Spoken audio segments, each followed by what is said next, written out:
Hi class, my name's Paloma, and the artist I chose to do research on is Dianita.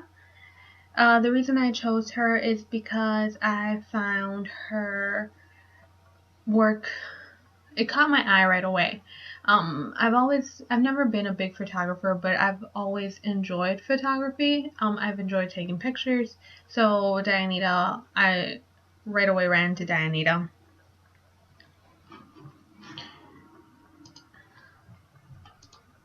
Now, where was she born? She was born in 1961 in New Delhi, and she studied visual communication at the National Institute of Design in Ahmedabad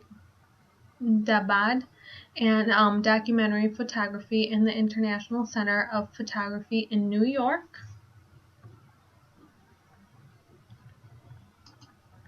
She has published 12 picture books. I listed them here for you. From her first book was actually a assignment that later got published, and then most of her work is in black and white. It wasn't until Blue Book where she started adding color to her work. Now, where did this all began?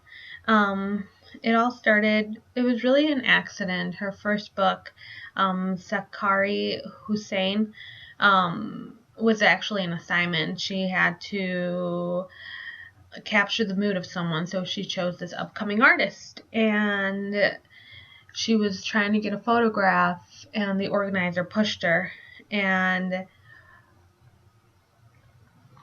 she was really upset, really angry, and she told them that one day she was going to be a very important photographer. She didn't know that. She had no idea that this was actually going to become true.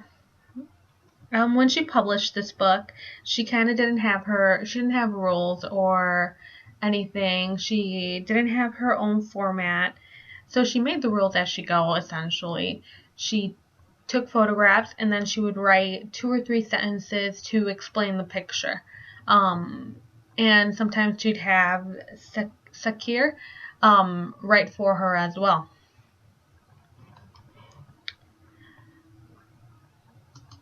One of my personal favorite books that I looked through a little bit, and this one, Myself and Simona, definitely caught my attention the most.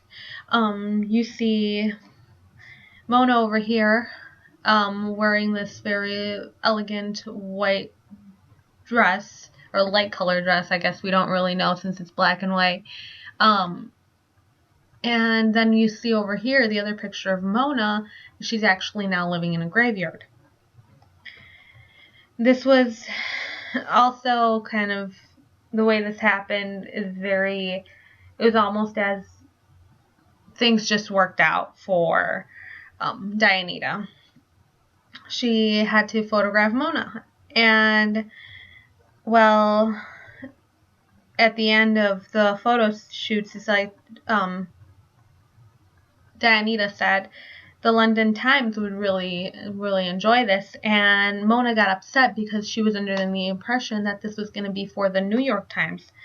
And with time, they became friends, and Dianita took photos of her for over 10 years, from 1989 to 2002.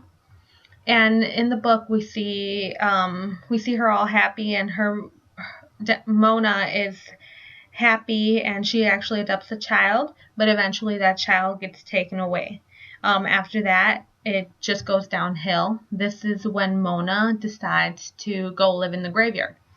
She lives in the graveyard, and she still lives there now at 78. However, they do still keep contact with themselves. Dianita feels that this is that she's a very unique individual, so she still keeps in contact with him.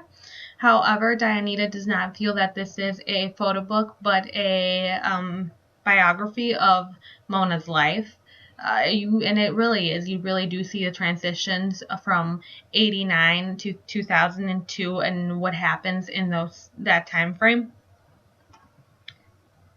Now the next, I'm going to talk a little bit also about the book Privacy. At this time, Dianita kind of was at a turning point in her career. She worked for about 2 to 3 years as a journalist before she published this book in 2003, and she felt like Dianita felt she had to be a photographer or an activist. She was photographing children with AIDS that had no say in their image making, and she chose to be a photographer. So she actually kind of switched the way she was photographing a little bit. She decided to take pictures of these wealthy people in their homes. Dianita also mentioned in the interview that photography is more of a fiction of a show, and she wanted to play with the show here. And you see here that the people she was photographing had a lot of saying in, what kind of clothes they wear, were there animals there, what kind of furniture they were in. But it was she actually also photographed Gandhi's room.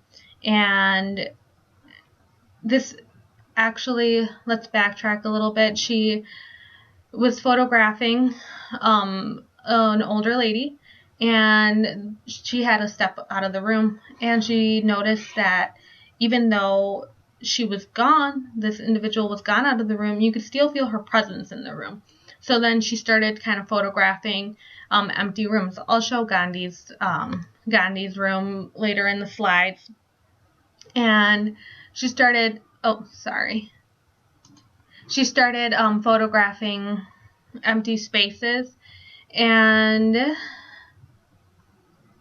how she felt that even though they were gone, they still felt the presence there. Blue Book was when she started she started introducing color. But Dream Villa, this is another image of Dream Villa where she has introduced color down to her artwork. Dream Villa is a fictional place for Dianita. It's somewhere in her imagination, and every time she would see something that kind of would fit that fictional world, she'd capture it through a picture. Now here's File Room 2. She took pictures of file rooms, and she believed that it kind of represented our head and our minds, and how everything's kind of like a mess in there, but everything comes out eventually. So she photographed again empty spaces, and this here shows how even though there's no one there, you still feel a presence of someone. And now, how do I feel that this correlates to Indian art? Well, I feel like Dianita, in some sense, is capturing history, the way people are living at that time frame, the way things are done in that time frame. For instance, this over here on this space over here, that is actually a picture of Gandhi's room, and she doesn't believe that it's the presence of Gandhi was there, but rather than it's more of a monument, to preserve Gandhi's memory, to preserve the memory of the leader. And we can see this also with this image that we have studied before. Now, the question I pose to you with Dianita's art is, do you believe that opting to do these in color is a better format? What do you think about photographing these empty spaces also? Well, that is it. Thank you very much for your time. And then this is my bibliography. And goodbye, everybody.